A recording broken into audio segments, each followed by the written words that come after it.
আগামী 30 বছর যদি বিশ্বে কোনো তেল নাও থাকে, ওরা চলতে পারবে, প্লেন উড়াইতে পারবে। ওদের মিলস বন্ধ হবে না, ফ্যাক্টরি বন্ধ হবে না, ওদের ইন্টারনেট সেকশন বন্ধ হবে না, বিদ্যুৎ বন্ধ হবে না, ওদের কোনো কিছুই বন্ধ হবে না, কোনো প্রযুক্তি বন্ধ হবে না। এত তেল তারা এখন রিজার্ভ করলো কি দিয়ে? ওর দেশে ছাপানো বিনামূল্যের ডলার দিয়ে। এরপরে তারা আরবদেরকে বুঝালো, ইয়া শেখ, আরবদেরকে বুঝালো, হাবিবি, ইয়া হাবিবি, কাছে আসেন, শোনেন, আমরা আপনাদের কাছে তেল আছে, আপনারা তো তেল বয়কট করে দিয়েছেন, আর তেল ছাড়া তো আমাদের যুদ্ধ বিমান ফ্লাই করছেন। তেল তেল কাদেরকে দিয়েছে আল্লাহ পাক? মিডল ইস্টে আরবকে দিয়েছে, ঠিক আছে। এখন হাবিবিকে বলা হচ্ছে যে আপনারা তো তেল বয়কট করে দিলেন। এটা করেছিল বাদশাহ ফয়সাল, বলেন রাহিমাহুল্লাহ, উনি একজন সাহসী নেতা ছিলেন, এই জন্যই তাকে গুপ্ত হত্যা করা হচ্ছে। সাহসী যারা, তাদেরকে গুপ্ত হত্যা করে এদের একটা সুন্নত, এটা মাথায় রাখবেন। খুব খুব ট্যালেন্টেড একজন দেখবেন, খুব ট্যালেন্টেড একজন বিজ্ঞানী দেখবেন, হঠাৎ নাই, তাপাস করে মিসাইল এসে পড়ে গেল। এমন সূক্ষ্ম স্নাইপার দূর থেকে 12,000 কিলোমিটার দূর থেকে মেরে দিলে আপনার কলিজার মধ্যে ফেলে গেল। এগুলো জেনে বুঝেই আমরা প্রতিদিন সকাল করি, সন্ধ্যা করি, আলহামদুলিল্লাহ। কারণ অ্যাটলিস্ট আপনাকে তো জানতে হবে। জেনে নেন, পরে আপনারা চিন্তা করবেন যে কিভাবে লাইফ লিড করবেন। ফাযাক্কির ইন্নামা আনতা মুযাক্কির, আপনি উপদেশ দিন, শুধু আপনি উপদেশ দাতা। লাস্তা আলাইহিম বিমুসাইতির। ফাযাক্কির ইন নাফাআতিয যিকরা সায়াযাক্কারু মা ইয়াখশা, যারা আল্লাহকে ভয় করে তারা ফিরে আসবে ইনশাআল্লাহ। তো যেটা বলছিলাম, বাদশা ফয়সাল একদম বয়কট করে দিলেন। এবার ওরা এসে বুঝাচ্ছে যে তেল ছাড়া তো আমাদের চলছে না। এদিকে ওদের ডলারের মান কমে যাচ্ছে, মুদ্রাস্ফীতি হচ্ছে, ইনফ্লেশন হচ্ছে। এখন তারা বোঝালো যে ঠিক আছে, একটা চুক্তি করা যাক। যুবকরা ভালো করে শোনেন, এগুলো জানেন না বলেই অনেক সময় আপনি সহি সহি বলে সহি ভুল পথে যাচ্ছেন। ভাই, সহি পথেই যাচ্ছেন, বাট এটা সহি ভুল হয়ে যাচ্ছে। কথা বুঝাতে পারছি? সহিহের আড়ালে একটা মারাত্মক জয়ীফার জাল আকীদা আছে, এটা আপনার সামনে সহি দিয়ে ঢেকে দেওয়া হয়েছে, বুঝতে পারতেছেন না। এই জায়গাটাকে ভালো করে বোঝেন। যখন উম্মর সাথে কেউ গাদ্দারি করে তখন সে সহি থাকে না। উম্মতের সাথে কেউ যদি গাদ্দারি করে তখন সে কি থাকে না? সহি থাকে না। এখন আসেন, আমি ধর্মতাত্ত্বিক কথা বলছি আগে। এখানে বাদশা ফয়সাল তাকে কনভিন্স করা হলো, ঠিক আছে আমরা তেল কিনবো, আপনাদের কাছ থেকে কিনবো, আপনাদের গলফ কান্ট্রি যেগুলো আছে এদের কাছ থেকে কিনবো, তবে একটা শর্ত, আপনারা তেল বিক্রি করবেন শুধু মার্কিন ডলারে, অন্য কোনো কারেন্সিতে তেল বিক্রি করতে পারবেন না।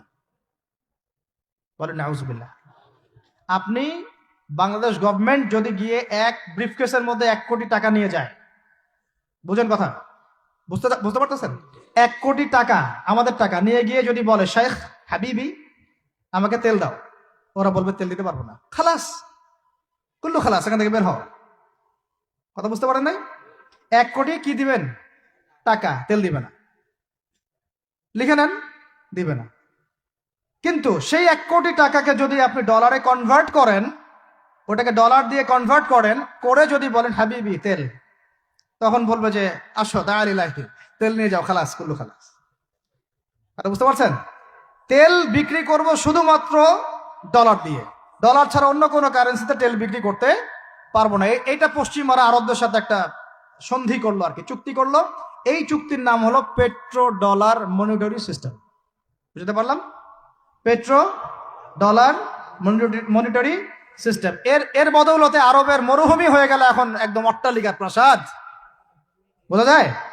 মরুভূমিগুলো হয়ে গেল কি অট্টালিকার প্রাসাদ, আর বাকি পুরো মুসলিম উম্মার উপর দেখেন কি দুরবস্থা নেমে আসে। শুধু তাই না, ওই ডলার হলো একদম লিডার, কারেন্সির লিডার। এখন ওই ডলার তেলের মান নির্ধারণ করবে, আপনি টাকা দিয়ে করতে পারবেন।